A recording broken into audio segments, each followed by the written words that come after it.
Hello, everyone, and thank you for joining us. I'm going to give it a couple minutes for people to join the webinar. So we'll get started in about a minute or 2 minutes, and I hope you enjoy the content today.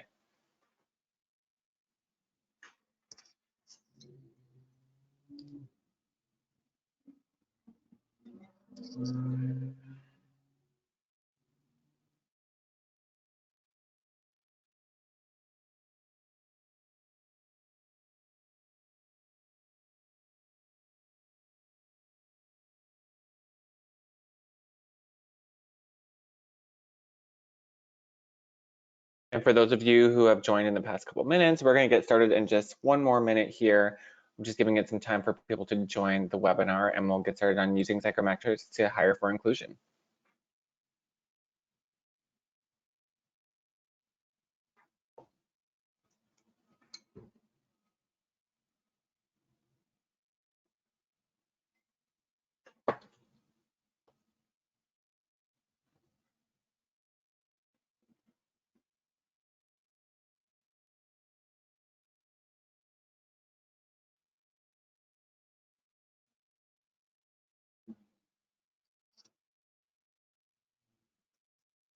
All right, you guys, let's go ahead and get started. Good afternoon, everyone, and good morning to those of you on the West Coast, and welcome to today's webinar on using psychometrics to hire for inclusion.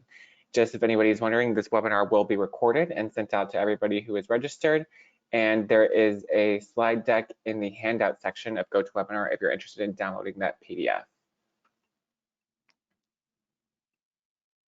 My name is Vita Sternberg, and it's a pleasure to be serving as your moderator and host today. We've got a 45-minute presentation for you guys, and at the end, there'll be a 15-minute Q&A section.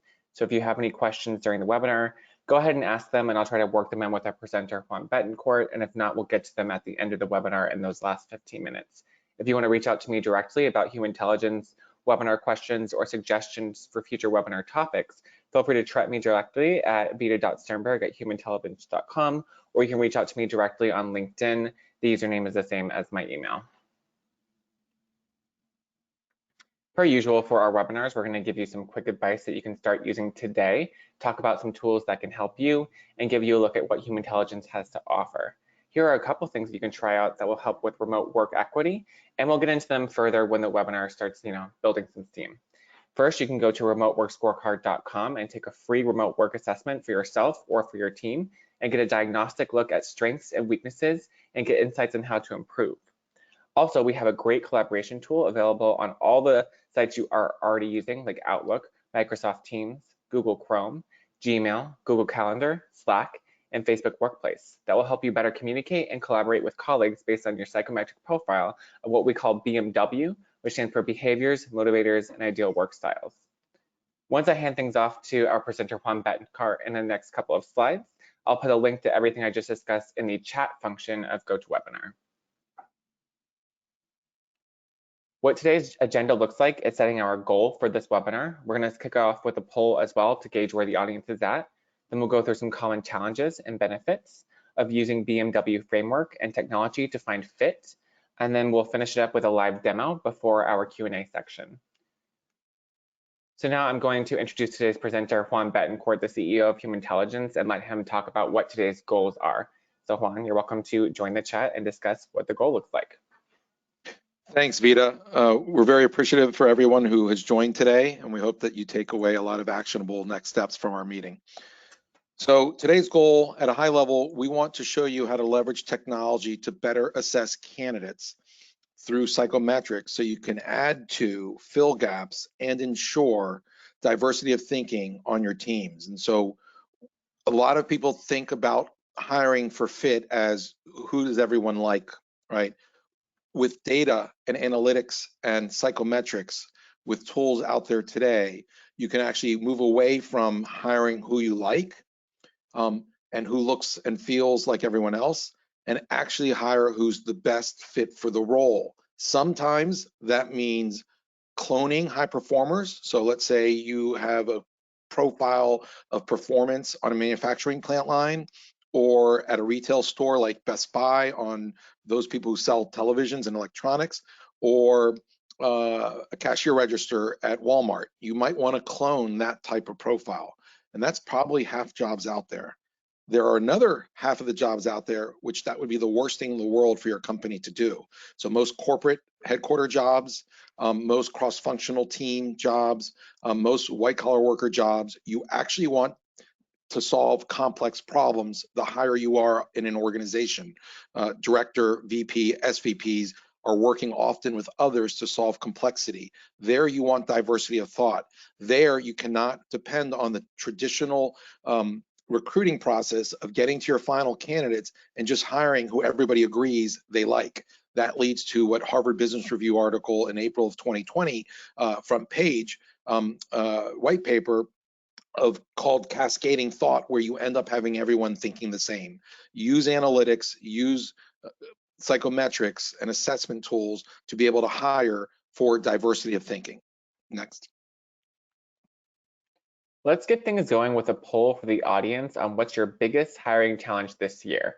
Is it the quantity of candidates, recruiting for remote workers, finding best fits, ensuring diversity of thought, or recruiting remotely? And I just want to clarify the difference between recruiting for remote workers and recruiting remotely. If you rely heavily on in-person interviews, this can be a challenge versus finding remote workers who excel in that remote environment. So I'm going to go ahead and launch the poll and get feedback from everybody. And I'll give it a minute or two for you to answer on what your biggest challenges this year are.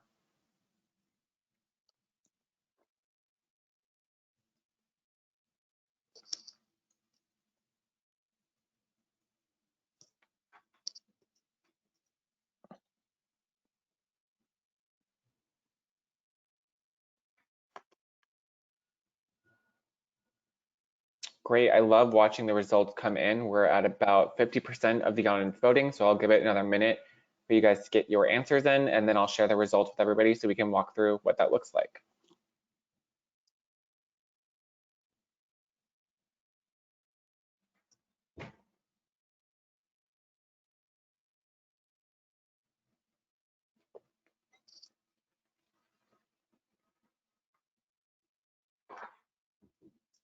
All right, we're just at 80% voted, so if you want to get your vote in, go ahead. I'll give it about 20 or 30 more seconds and then close it.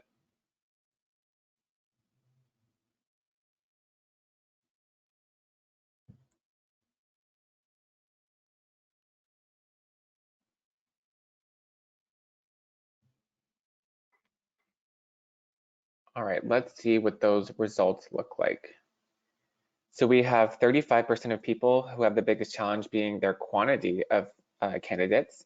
We've also got 2% at recruiting for remote workers, not too much of a surprise there, as remote work has become somewhat of a standard now.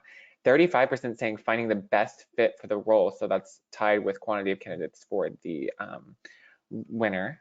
We've got 23% at ensuring diversity of thought, and just 5% at recruiting remotely. So based on those results, we'll ask you, Juan, what do you think about those results?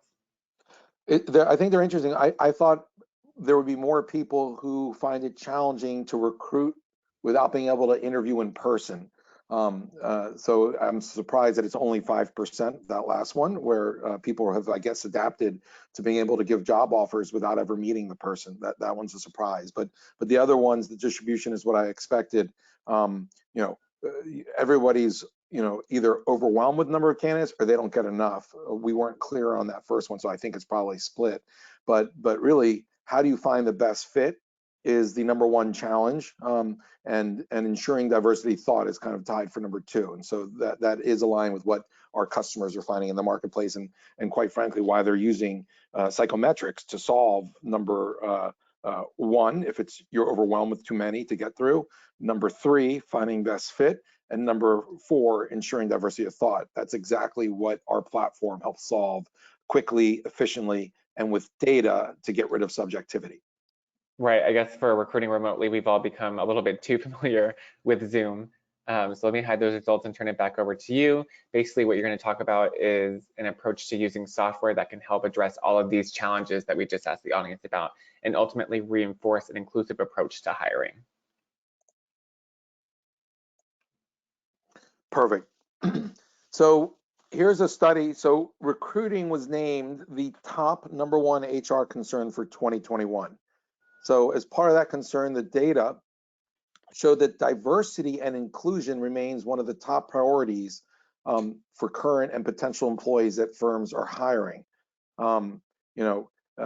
Both people in your companies and candidates looking to get a job at your companies, both of them at a rate of 50 and 60% respectively, feel that diversity and inclusion is a challenge. And so more than ever, recruiters and talent acquisition groups at companies need to think about how best to ensure that diversity and inclusion. The old way of just hiring who everyone likes will not help towards that. Using tools that equal the playing field and give everyone a fair shot based on data and less on who looks, feels, and safe or like myself are going to get you there. Certain companies like Coca-Cola, BASF, Honda, Ashley Furniture, Merck, Aflac, Bank of the West, they are companies that we work with closely over the last year and a half who are looking at DE&I issues and trying to fix them, not just through quotas at companies in different roles, but also through how to recruit for inclusion and diversity of thinking during the hiring process. And they have found huge benefits in leveraging technology to do that and assessments specifically. Next.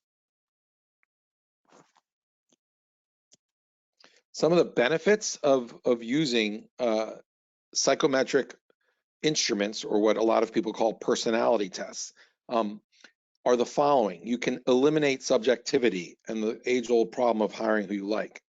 You can reduce time to hire by up to 70, that is, yes, 70%. Imagine if you're able to give the assessment to all of your existing employees, such as Ashley Furniture, largest furniture company manufacturer in the US, did to all 20,000 employees. They were then able to extract from that their high performers and what that profile looks like across all high performers. What are the personality traits, the behaviors, the motivators, the work styles of our high performers, and what is the personality traits of our low performers? You then get an ideal profile, and then instead of interviewing and doing phone screens and face-to-face with all the candidates, up to 5,000 a month they were doing, they got rid of all of that and just gave this 12-minute test and ensured that they were able to move forward just the ones who potentially could work out, and then they would interview those folks, cutting turnover by 40%, saving tens of millions of dollars, and saving thousands of hours of time. Third bullet point as a benefit, you can accelerate onboarding. If you have these assessment insights already when someone joins, not only do the people who interviewed the candidate, but all the employees who will be experiencing that new employee can get insights on how to communicate, motivate, influence, and work and collaborate from day one, and not wait for the 2-month period of kind of getting to know each other. Fourth, increasing engagement. Everyone will understand these tips to engage better with new employees and anyone you hire. They also lead to driving effective teaming and putting teams together based on data, as well as fostering innovation, because when you have more diversity of thought, you will have more innovation and not more of the same. Next. So let's establish what the framework would look like if you do want to apply psychometrics to hiring for more inclusion and diversity of thought. So you first have to establish what your culture target looks like. And so step one is find a tool in the marketplace. Humantelligence is one, but there are several tools out there that measure either behaviors, motivators, and work energizers of employees. We call it at Humantelligence the BMW framework. Two, define those relevant performance metrics within those areas for specific roles and teams. So what are the BMW, the behaviors, motivators, work energizers for someone in customer service? Either do it in theory, obviously customer service, you want someone who is motivated by being of service, probably belonging and not some unique independent maverick who's going to go do their own thing, but actually follow the process of what leads to good customer success. Someone in accounting or finance might need behaviors that are cautious and not kind of very creative, because you probably want your accounting finance people to be more stability oriented in their behaviors. Every role and every team is looking for certain profiles. You need to define those with tools and metrics that can be codified, scaled, and leveraged throughout your company, whether it's small or large, to take the subjectivity out of it, and a software platform that can manage it. Step 3, once you identify those critical BMW factors of people performing well in the roles or teams, you then codify it in the platform in step 4 to your target culture or target profile for which you're going to hire for, and that aligns with your strategy moving forward. Next, step 5, you do ramping up of the actual hiring. You've now identified what you need, aligned it with your strategy, assuming you want inclusion and diversity of thought, and that looks like X, Y, or Z in the BMW framework to complement what you have. You now can then identify your open roles, create those job objectives, and in step 6, source and attract candidates using that target culture, showing the market this is what we're looking for with data, and then having people in step 7 take the assessment as they apply for those roles and go through 100 candidates, not by doing phone screens, not first looking at resumes, but getting to like the 10 who have the right profile that is going to align with the cultural needs you are looking for. And then in those 10 of 100, for instance, you then look at the resumes and get to your 3 or 4 and then start phone screening and interviewing those. A much more efficient way of doing things than the old process. Next. Put simply, it is just a better way to assess with data, and that data comes across those 3 areas that we call at Humantelligence BMW, which are the behaviors that drive culture, and that's how people will act or react to the demands of the role. The M is for motivators that initiate culture, how people are motivated to complete work or perceive the work they're doing. And then the third area we measure, and that you can find other tools that measure, is work energizers that sustain a culture. How are people energized from the types of work they do? Are they energized by an environment that's very creative, like an advertising agency, or work that has a lot of environment of structure, process, and procedures, like a Six Sigma continuous improvement manufacturing environment or GE type culture? You can have people with the same behaviors, let's call behavioral tools such as DISC, predictive index, strength finders, Berkman, caliper. Those all measure that first thing B. You could have 2 people from that category who have taken DISC or strength finders, predictive index, and have the same exact results, but one miserable and one happy because of the work energizer. Those tools don't measure how people relate to the environment of structure or not. Same with motivators. There are tools that are well known like Hogan and Lominger, which give you the motivations of people. Deep dive, very long.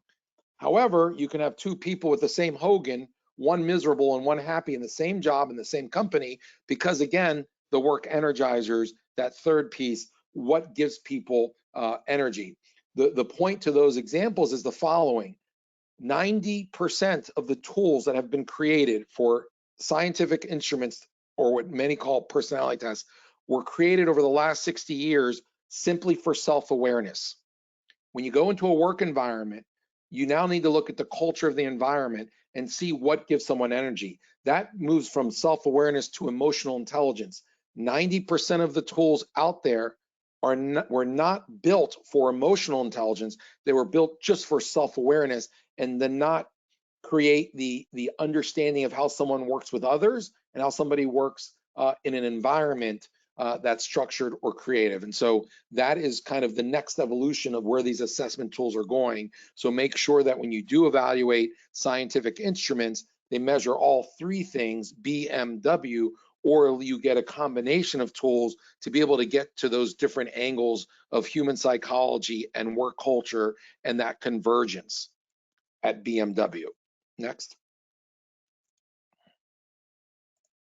Here's an example of what a screenshot, for instance, of the BMW. If you look, that first section is work behaviors. This person, too small to read the bullet points. Let's just go to the right side.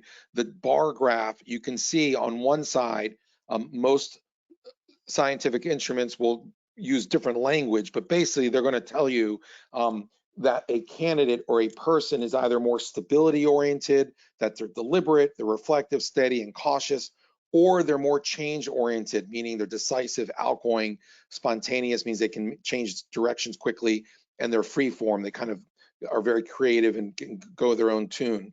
You can obviously have a combination of both. The way of reading this is the bars in orange are the dominant traits. This person, if they were a candidate for a role, is more defined by being on the left, stability, because their major energetic vibration and how they behave at work is typically by being deliberate and by being steady.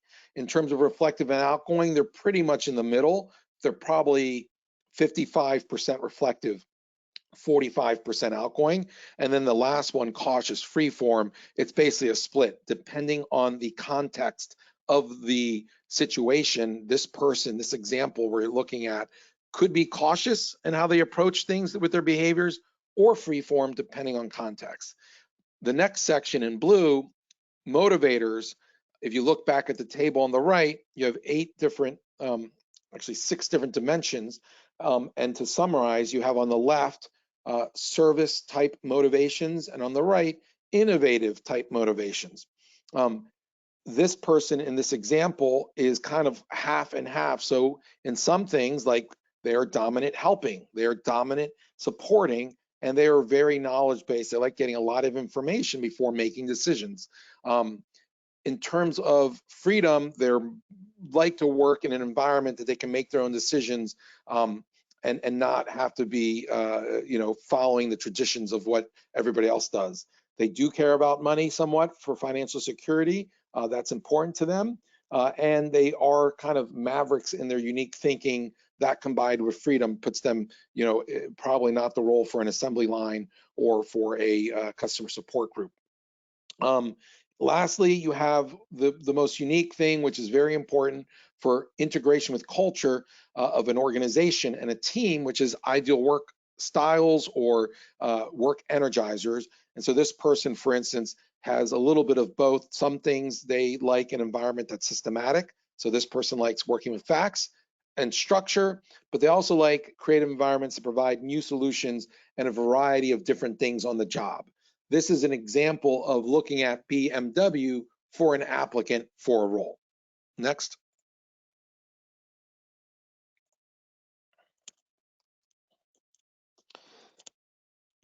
The evolution of software and analytics and psychometrics brings the advent of platforms, several out there. We're just one of them. We advise you to look at all of them and to pilot different ones. Don't ever make a decision, whether it's for Humantelligence or our competitors, based on just a demo or hearing about some customers they have. You need to pilot the product for 1 or 2 or 3 weeks, actually using it for hiring, to see the ease of use for your recruiters, for your talent acquisition group, as well as the insights and how powerful they can be in helping you make your process more efficient, but also getting a better outcome. So highly suggest to pilot it. But once you do, you will see that some of them go as far as this example here, where a team that is hiring, let's say a consulting firm or a Coca-Cola has a person who does HR business partnering. They work with different groups. You will be able to see what the current culture of a team is. Right up there on the top left, you see the behaviors. They have these 2 out of the 8 possible: free form and decisive. The motivators are freedom and uniqueness out of 12. And the ideal work styles in this example are new solutions variety. You can then look at what the leader of that team wants, that on the far right bubble square, target team culture. They actually want deliberate and cautious people, not so much free form and decisive.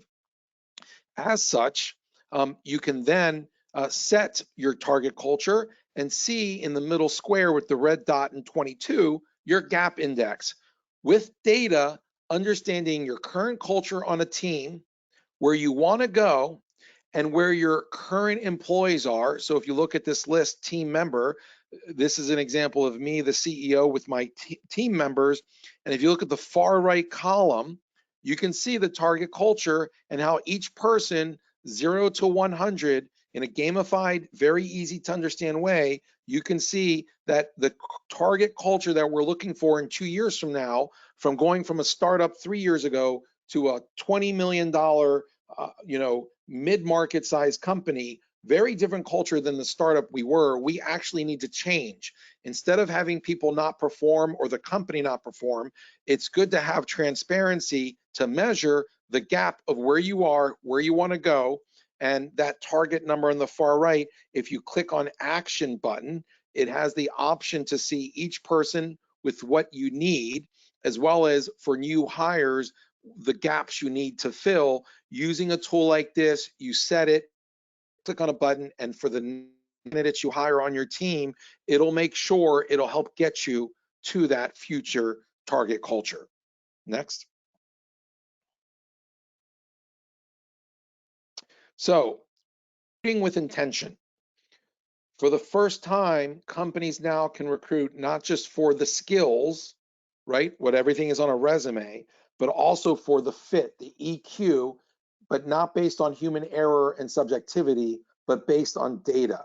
We've seen the advent over the last 5 years of software that helps you source by using keywords and technology to get to the right people who have the right skills, experience, all the things that can be measured up until, let's say, 2020, 2021. Now you can use similar technologies like ours that does the same thing for personalities and fit with the role, fit with the team, and fit with what you're trying to achieve in the future.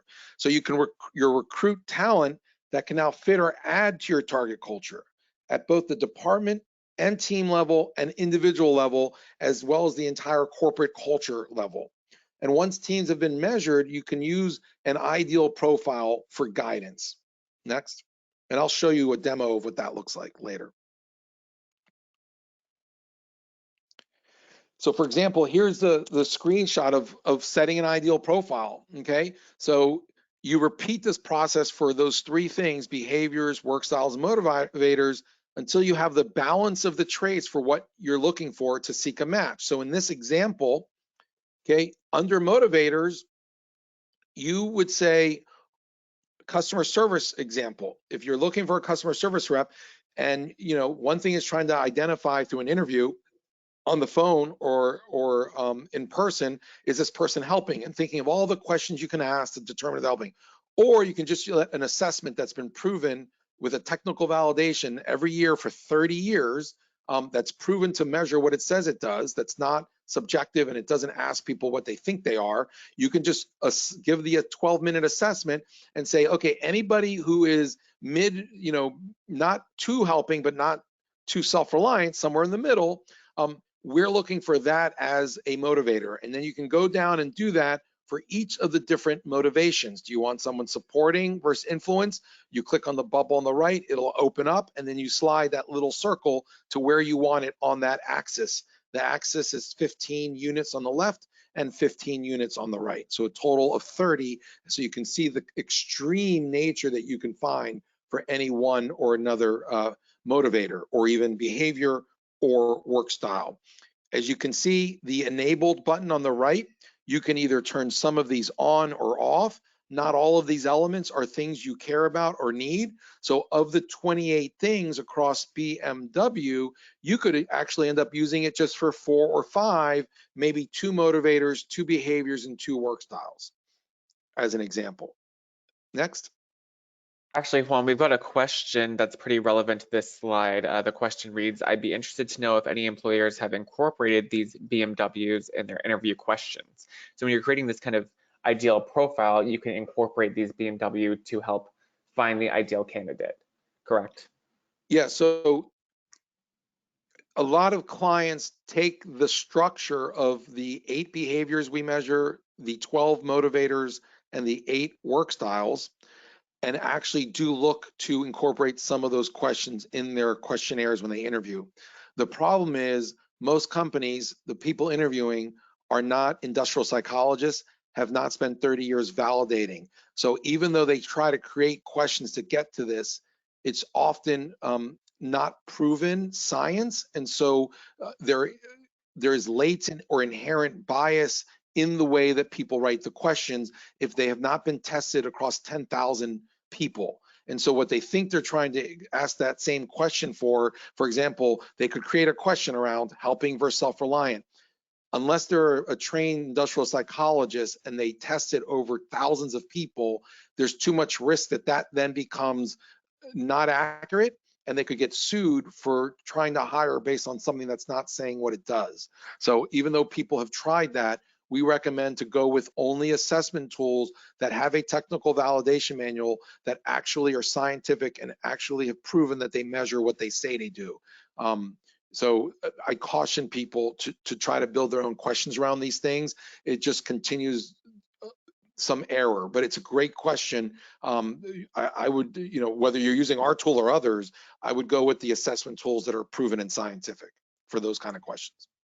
Great, and we're at about the halfway mark. So for those of you who need to hop off, there will be a recording sent out to the email that you registered with. So look up for that. The demo is coming up pretty quickly. So if you don't catch it, you can rewatch it on the recording.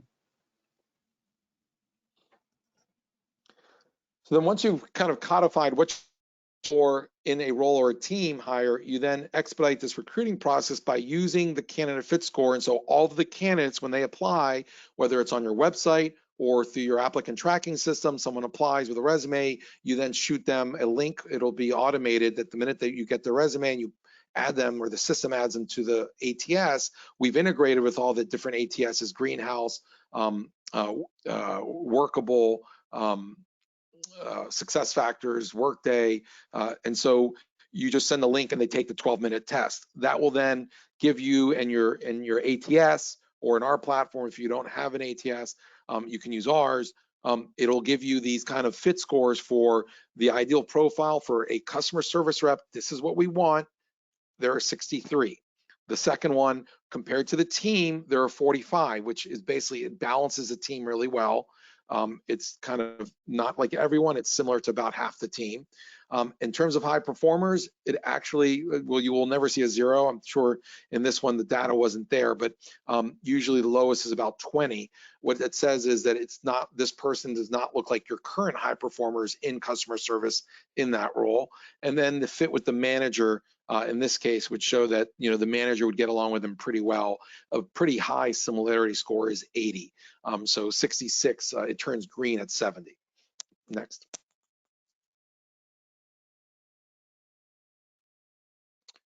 High quality hires stronger alignment and less bias. This is what you get with using scientific validated assessment instruments, i.e. personality tests.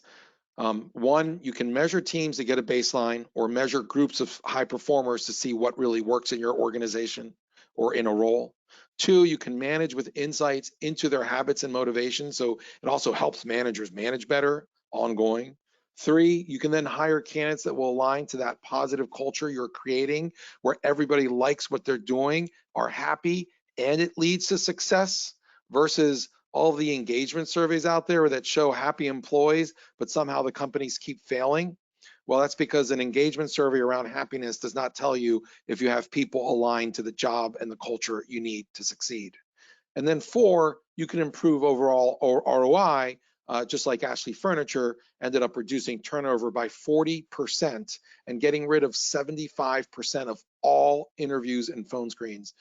You as well can do that for those high volume, high turnover positions you have. Next. So we're going to enter the live demo portion of the webinar, where I will turn the controls over to you, Juan. So for those of you who want to see a demo, here's your chance to see one. Great, thank you. Let me share screen. Okay, can you see my screen, David, Vita? Yes, I can. Okay, so this is our entire platform, but what's important here is the talent fit piece, okay? positions, you have a candidate pool, you have ideal profiles, you can create a whole library of them, and then more talent pools of people to use for different positions if you're looking for applying people to different roles.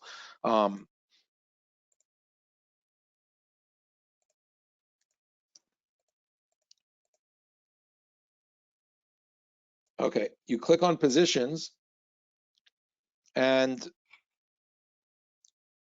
for the chief technology officer role, for this position, this first position I have here, for context, my software company was about 12 people 5 years ago. We're 17 today, and we were really in a startup mode for years 1, 2, 3, 4. And so here's the culture of my company for the first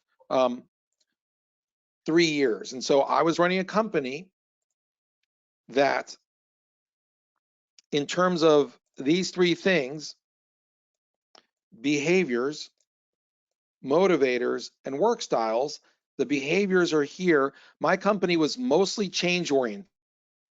About 80% of the people on my team 4 years ago that I hired were on the right side towards change. Okay.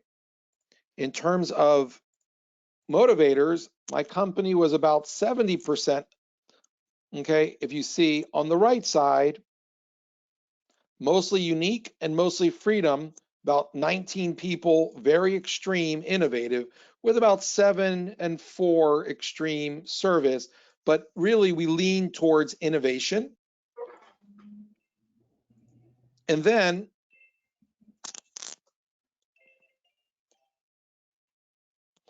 in terms of ideal work, you can see that my company and my employees on my team were really extreme creative versus systematic. Almost nobody over here.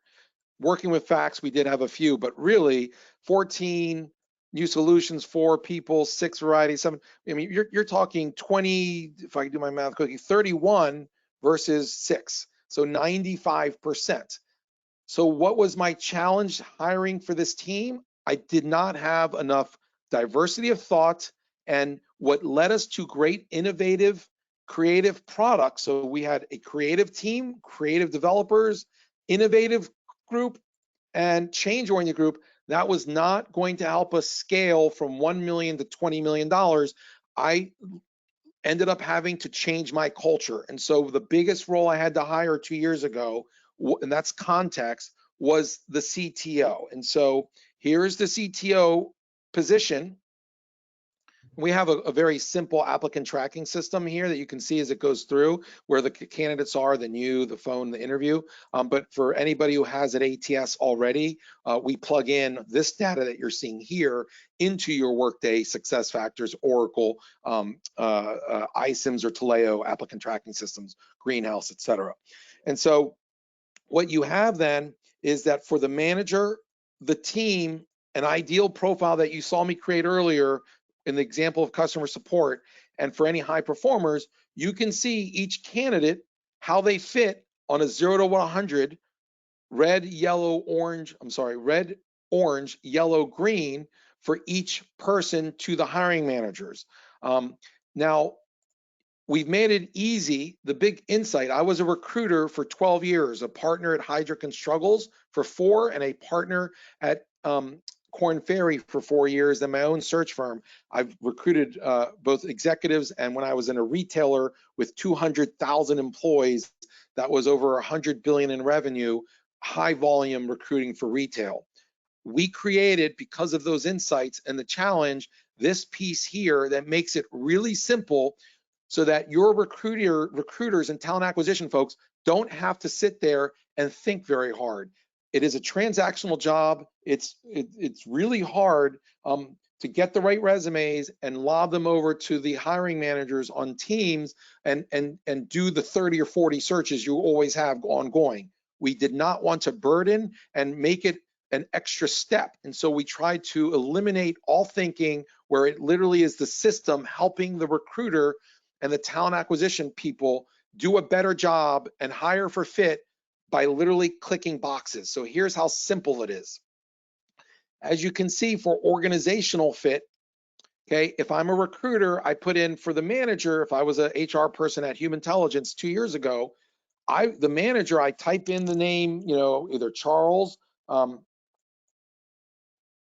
Mark, right, or Marcy. I type in the manager's name, who's hiring, boom, and now it's going to use the data of the manager for the fit piece on culture for the applicant to the manager.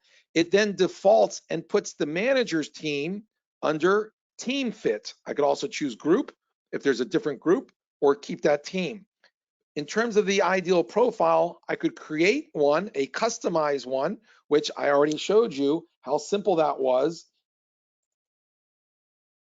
Here's, let's say, use it with an employee talent profile. I can search for somebody, search for a team, Western Regional Sales. Okay, it kind of populates what that team is. So we kind of give the existing and the teams, current, etc., what that looks like.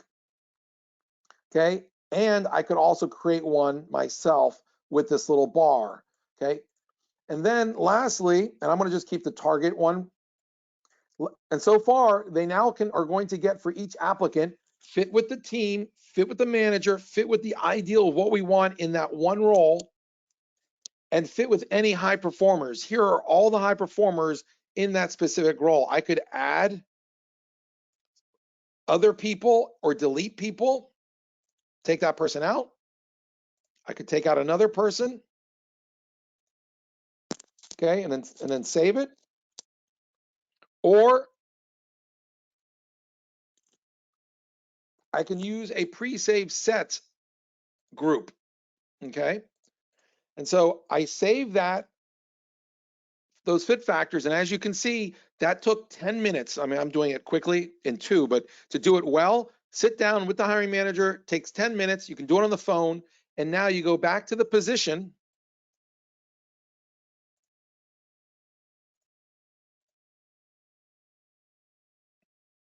and all the applicants, when they take it, it'll tell you the fit with the manager, the team, ideal, and high performance. So instead of calling all these people because they all have great resumes, you can streamline the process and get rid of those calls and actually just go with, let's say you want someone who is a good fit with the current high performers. Well, obviously Aaron would be somebody you would check and move forward to the next phase. You'd also, you probably would not want Eliza, because even though they're a good fit with the high performer, Eliza and the manager and Eliza and ideal and Eliza with team is not as strong as Aaron. You probably want to move Irma forward. So you then would move forward those key people that are a good fit and actually do a phone screen with them. And so you could put Irma and Aaron, move them to the next stage into phone screen, and then focus on those two and others you've already moved. One of the best examples of a platform like this is where you could look at Chitlali, and even though the hiring manager would not fall in love with Chitlali, if there was really a role and an ideal profile you were looking for, Chitlali would be really strong for that, even though the manager doesn't love them from a personality perspective. So that's kind of how this tool gets used to reduce the time and effort of meeting so many people as you go. That is the end of the demo. So you can take control back of the webinar if you want, Vita.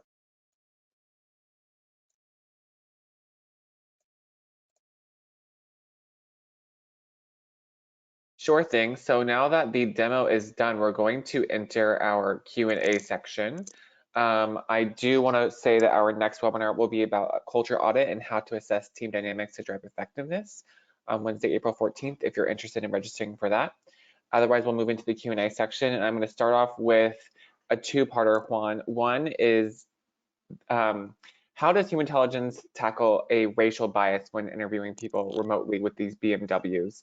And then after you answer that, I'll elaborate into the next question as well.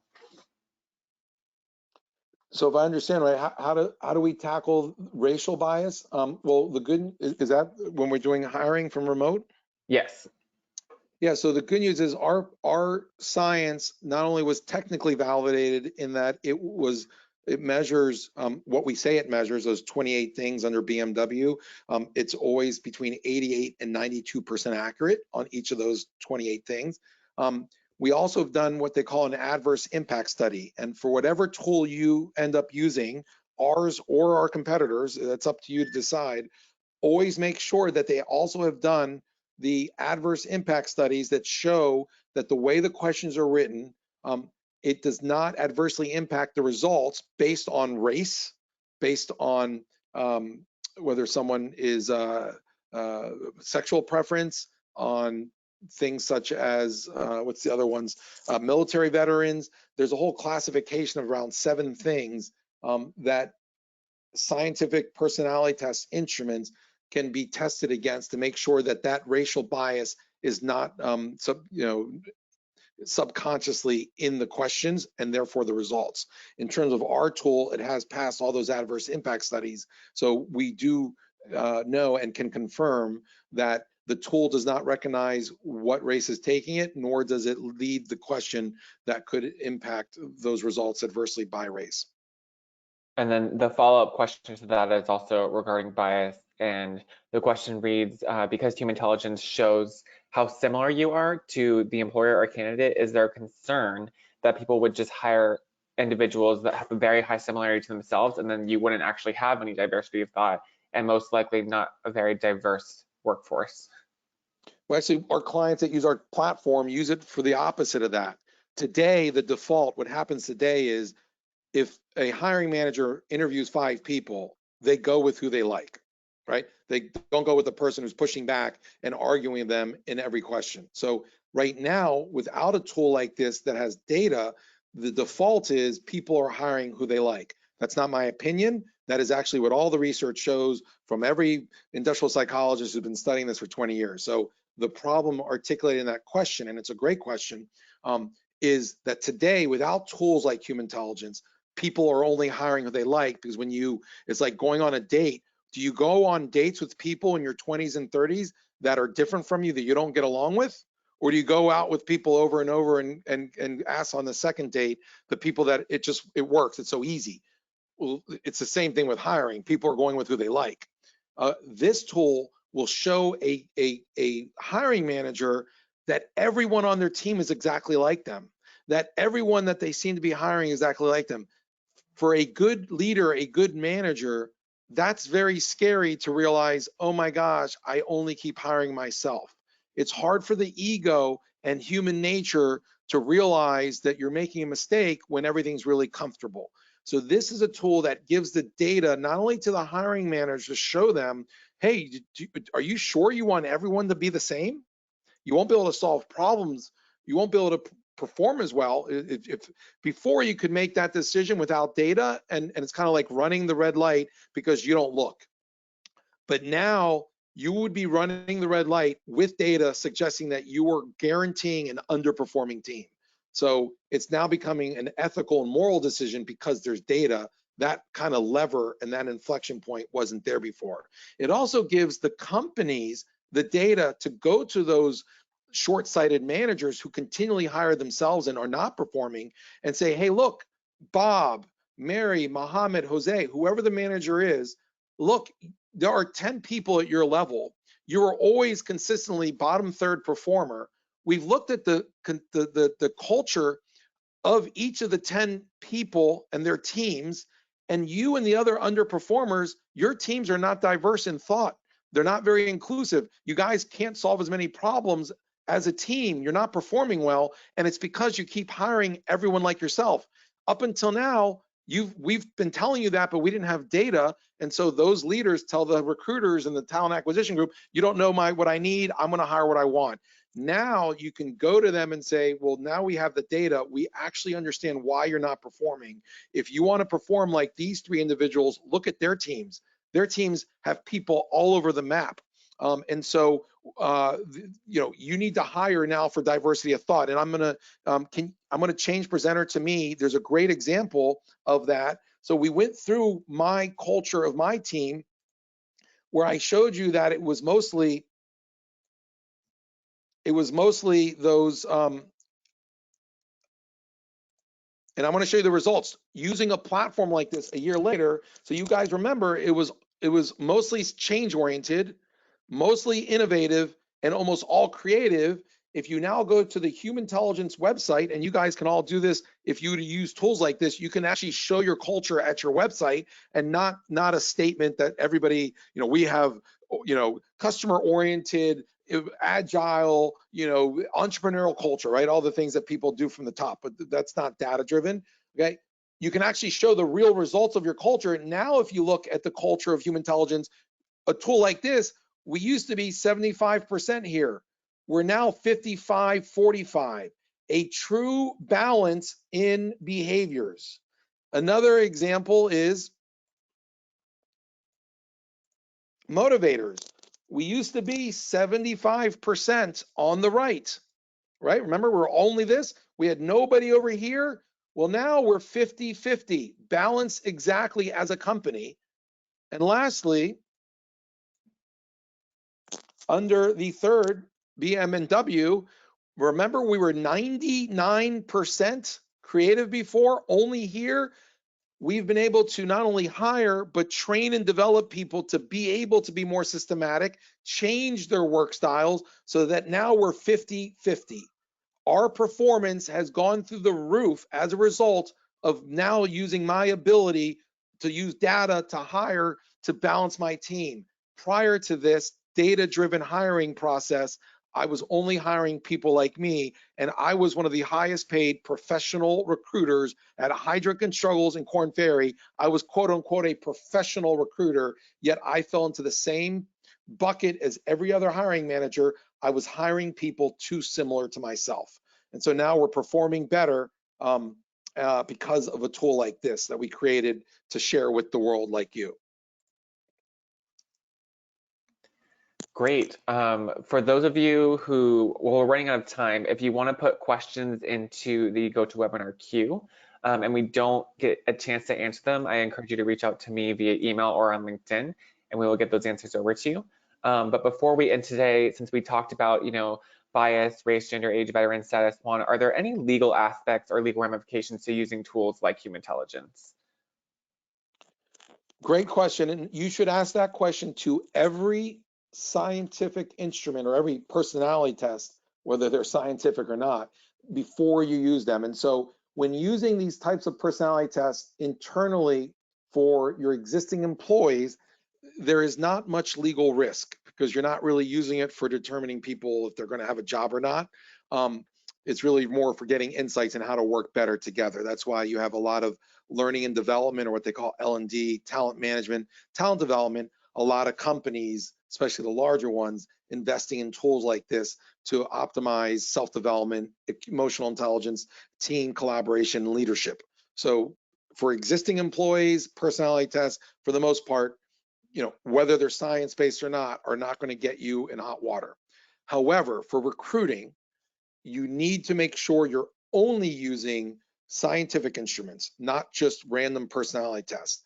A lot has been already written about how MBTI is not really scientifically validated. You need to go to tools like DISC and Predictive Index and Strength Finders, which are scientifically validated behavioral tests. They have not been validated and do not capture the M and the W motivators or work styles. Hogan and Lominger do capture motivators and are scientifically validated. And so you need to go and ask for the technical validation manuals, the adverse impact studies for those scientific tools, because if you do use one, okay, there could be a scenario where you could get sued for using these tools. No scientifically validated test has ever lost a court case for a company if it has been validated. Only the court cases that have been lost are those that are using tools that are not validated. So if you use the right tools, there's really very limited, if no, legal risk. Great, very good to know. We've got about 5 minutes left, so this will probably be the last question we'll tackle today. But I really like it. I think it's around setting a target culture.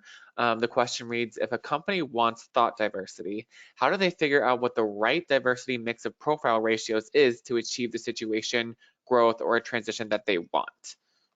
Could you repeat that question real quick? It broke, my system broke a little. Yes, so the question reads, if a company is pursuing diversity of thought, how do they figure out what the right mix of profile ratios is to achieve the situation, growth, or transition that they want? Oh, that's a very nuanced question. So whoever asked that, you have worked with tools like this before and understand the subtleties of personalities, right? We try to put numbers and data to personality traits and psychometrics to team, but there's no right or wrong answer. Okay, as you could see by that bar, I could slide the ruler left or right up to 15 units. Are you setting it at 7 out of 15 for helping or 12? That is something that, with time and with data, you will land on the right numbers. At first, this just gets you directionally going in the right place. Today, no team in the world knows how to set their culture to align it to strategy. Period. They don't. You can say things, but you have no way of managing it and measuring it and managing to that. This tool does allow you to directionally get you in the right direction for the culture of intention to support your strategy as a team, a division, or a company. It's not the ultimate panacea and doesn't give you the exact equation for what the balance is. You need to leverage this tool and use it. And that's why it's not a set it and forget it. Today, culture, everybody at companies as big as Coca-Cola to small startups, they put it on our website, they write a couple of words. It's really just the value systems that they kind of want, and they put it on coffee mugs and t-shirts, and they set it and forget it and think that's their culture for everybody in the company for the next 10 years. Okay, it's very naive. The way it's done today, that's very naive. If you would be kidding yourself if you think the finance and accounting team and the people in finance and accounting at Coca-Cola, Merck, Bank of the West, and any other company has the same culture as the people in marketing.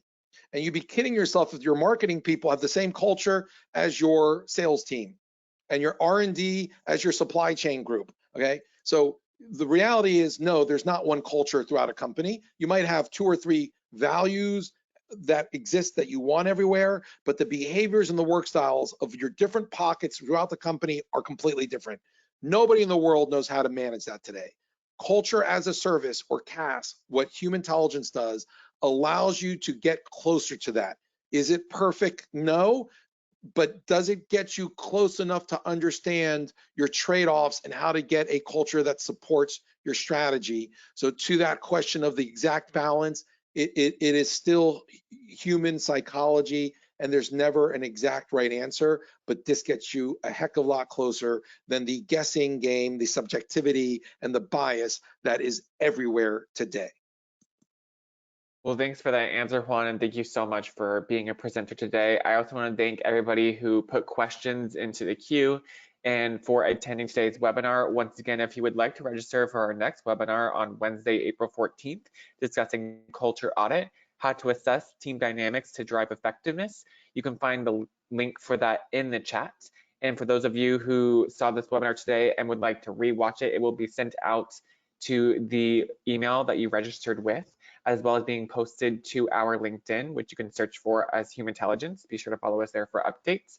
Otherwise, this was a great webinar, and thank you for coming. Is there anything else you'd like to add, Juan? No, that's everything. Vita, thanks so much for managing this. To Vic Guzzo, who put together the webinar content, and to all of you for spending your afternoon listening to us for this hour. We really appreciate your time, and good luck with all of your hiring needs as you move forward in 2021. All right, thanks everyone. I hope to see you again on the next webinar on April 14th. Until then, have a great rest of your Wednesday, and thanks for joining.